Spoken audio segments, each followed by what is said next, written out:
સુરત જિલ્લાના કઠોર ઓબરામાં જવાના માર્ગ પર આવેલા વાઘેશ્વરી માતાના મંદિર નજીકથી પસાર થતી તાપી નદીના કિનારેથી સુરતના વરાછા ખાતે રહેતા જમીન દલાલનો મૃતદેહ શંકાસ્પદ હાલતમાં મળી આવતા કઠોર કામરેજ પોલીસ ઘટના સ્થળે દોડી ગઈ હતી અને કામગીરી હાથ ધરી હતી। કામરેજ પોલીસની દશા બેઠી હોય તેમ લાગે છે અને હાલમાં જ એક સપ્તાહ પહેલા સુરતના નાના વરાછા વિસ્તારના વલ્લભ ટાંક ગુમ થયાની ફરિયાદ કામરેજ પોલીસ મથકે નોંધાઈ હતી અને ત્યારબાદ વલ્લભ ટાંકનો મૃતદેહ બારડોલી નજીકથી મળી આવ્યો હતો, જે તપાસમાં કામરેજ પોલીસે ગુનો નોંધી ભેદ ઉકેલી કાઢ્યો હતો। જોકે કામરેજ પોલીસે હાશકારો લે તે પહેલા જ ફરી એક કિસ્સાએ પોલીસની ઊંઘ હરામ કરી દીધી છે। વાત જાણે એમ છે કે સુરતના વરાછા વિસ્તારમાં આવેલ શુભ મંગલ એપાર્ટમેન્ટમાં રહેતા નિલેશ લાઠિયા આમ તો જમીન દલાલીના ધંધા સાથે સંકળાયેલા હતા અને તેઓ ગુરુવારે પોતાના ઘરેથી નિશાન માઇક્રા કાર લઈ બહાર નીકળ્યા હતા। જોકે ઘરે પરત નહીં થતા તેમના પરિવારે વરાછા પોલીસ મથકે જાણવા જોગ ફરિયાદ કરી હતી, પરંતુ બીજા દિવસે કઠોર ઓબરામાં વાઘેશ્વરી માતાના મંદિર નજીકથી તાપી નદીમાંથી તેમનો મૃતદેહ શંકાસ્પદ હાલતમાં મળી આવ્યો હતો, જેને લઈને અનેક તર્ક વિતર્કો ઊભા થયા છે।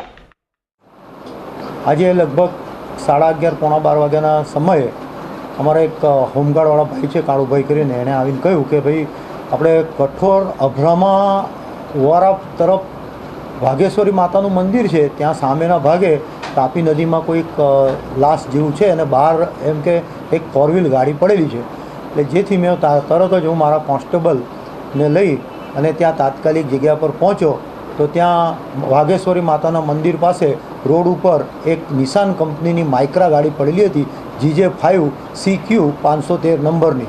અને ત્યારબાદ હું મારા કોન્સ્ટેબલને લઈ અને અંદર જઈને જોતા તાપી નદીની અંદર લગભગ કાંઠેથી 2-3 ફૂટ અંદરની સાઈડે એક લાશ તણાતી હતી।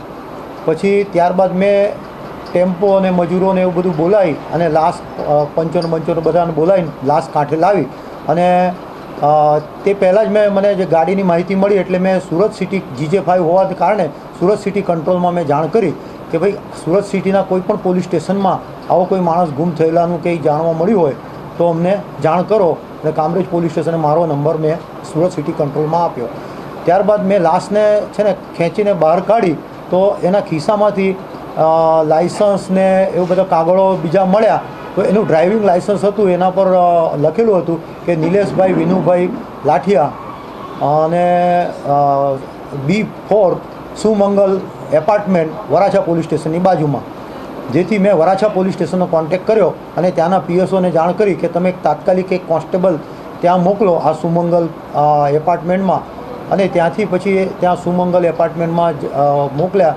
ત્યારથી ત્યાં ખબર પડી કે આ નિલેશભાઈ વિનુભાઈ લાઠિયા ગઈકાલથી પોતાની ગાડી લઈને ગુમ થયા છે, અને જેથી પછી એના સંબંધીઓ અહીંયા આવ્યા અને હાલમાં હું એમની ફરિયાદ લઈ છું અને આગળની કાર્યવાહી ચાલુ છે। મૃતક નિલેશ લાઠિયા ઘરેથી નીકળ્યા બાદ કડોદરા ખાતે આવેલી મર્કન્ટાઇલ બેંકમાં ગયા હતા અને એક મિત્ર પાસેથી 60 લાખ રૂપિયા લઈ ઘરે આવવા નીકળ્યા હતા અને આ અંગે જાણ મૃતક નિલેશ લાઠિયાએ પોતાના ભત્રીજા અનિલને ફોન કરી જણાવી હતી। ત્યારબાદ મૃતકનો સંપર્ક કપાઈ ગયો હતો। જોકે બીજા દિવસે શંકાસ્પદ હાલતમાં તાપી નદીના કિનારેથી નિલેશનો મૃતદેહ મળી આવતા અનેક શંકા કુશંકાઓ સેવાઈ રહી છે।